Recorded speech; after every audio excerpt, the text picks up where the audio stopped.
ఇప్పుడంతా మల్లె పువ్వుల్లా మెరిసే తెల్లటి అన్నాన్నే ఇష్టపడుతున్నారు. కానీ ఒకప్పుడు ఎక్కువగా దంపుడు బియ్యాన్ని తినేవారు. మన తాత ముత్తాతలు బలంగా జబ్బుల బాధలేవి లేకుండా ఆరోగ్యంగా ఉండటానికి దంపుడు బియ్యమే కారణమని చెప్పుకోవటం మనం వింటూనే ఉంటాం. అందుకేనేమో తెల్ల బియ్యం మంచివా దంపుడు బియ్యం మంచివా అనే సందేహం చాలా మందిని తొలుస్తూ ఉంటుంది. మధుమేహం వంటి జబ్బులు పెరిగిపోతున్న ప్రస్తుత తరుణంలో దీనిపై మరింత చర్చ ఎక్కువైంది కూడా. ఈ నేపథ్యంలోనే దంపుడు బియ్యం తెల్ల బియ్యంలోని మంచి చెడుల గురించి ఇప్పుడు తెలుసుకుందాం.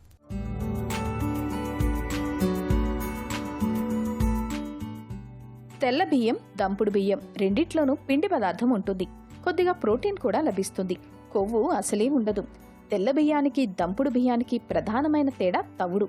దంపుడు బియ్యం ఒక పట్టు బియ్యం తవుడుతో కూడుకొనుంటుంది. ఇందులో గింజకు సంబంధించిన అన్ని పోషకాలు ఉంటాయి. తవుడుతో కూడిన పొరలోనే పీచు, విటమిన్లు, ఖనిజాలు, యాంటీఆక్సిడెంట్ల వంటివి ఉంటాయి. అదే తెల్ల బియ్యమైతే లోపల గింజ మాత్రమే ఉంటుంది. పోషకాల పాళ్ళు తక్కువ. ముఖ్యంగా పీచు దాదాపు ఉండదనే అనుకోవచ్చు. మిగతా పోషకాల విషయానికి వస్తే దంపుడు బియ్యంలో thiamine, niacin, vitamin B6, manganese, magnesium, phosphorus, iron, జింక్లు దండిగా ఉంటాయి. దంపుడు బియ్యంలో దండిగా ఉండే మెగ్నీషియం, పీచు రక్తంలో గ్లూకోజ్ స్థాయిలు నియంత్రణలో ఉండడానికి తోడ్పడతాయి. క్రమం తప్పకుండా దంపుడు బియ్యం వంటి నిండు గింజధాన్యాలు తినేవారికి మధుమేహం ముప్పు 31% తక్కువని అధ్యయనాలు పేర్కొంటున్నాయి. అదే తెల్ల బియ్యం ఎక్కువగా తినేవారికి మధుమేహం ముప్పు పెరుగుతోందని వివరిస్తున్నాయి. దీనికి మూలం తెల్ల బియ్యంతో పోలిస్తే దంపుడు బియ్యం గ్లైసెమిక్ ఇండెక్స్ అంటే GA తక్కువగా ఉండటమే. దంపుడు బియ్యంలో లిగ్నాల్ అనే వృక్ష రసాయనాలుంటాయి.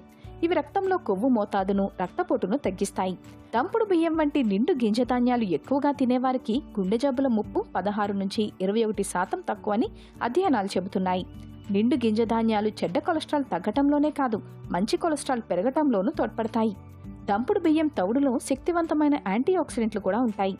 ఇవి గుండె జబ్బు, క్యాన్సర్, మధుమేహం వంటి దీర్ఘకాల జబ్బుల నివారణకు దోహదం చేస్తాయి. తెల్ల బియ్యానికి బదులు దంపుడు బియ్యం తినటం ద్వారా బరువును అదుపులో ఉంచుకోవచ్చు. దంపుడు బియ్యంలో పోషకాలు, లాభాలు ఎక్కువగా ఉన్నమాట నిజమే అయినా వీటితో కొన్ని నష్టాలు లేకపోలేదు. చిత్రంగా దంపుడు బియ్యంలో ఫైటిక్ యాసిడ్, ఫైటేట్ల వంటి విరుద్ధ పోషకాలు ఉంటాయి. ఇవి ఐరన్, జింక్ వంటి పోషకాలను శరీరం గ్రహించుకోకుండా అడ్డుపడతాయి. దంపుడు బియ్యంలో ఆర్సెనిక్ అనే విషతుల్య రసాయనము ఎక్కువగానే ఉంటుంది. ఆర్సెనిక్ను చాలా కాలంగా తీసుకుంటే దీర్ఘకాల జబ్బులు తలెత్తే అవకాశం ఉంది. అంటే దంపుడు బియ్యం, తెల్ల బియ్యం రెండింటితోనూ కొన్ని లాభాలు, కొన్ని నష్టాలు ఉన్నాయన్నమాట. మరెలా అని చింతించకండి. ఏ బియ్యమైనా మితంగా తీసుకోవటం ద్వారా నష్టాలను నివారించుకోవచ్చు. కొన్నిసార్లు దంపుడు బియ్యం, కొన్నిసార్లు తెల్ల బియ్యం ఇలా మార్చి మార్చి తినటం ద్వారా రెండింటి లాభాలను పొందొచ్చు.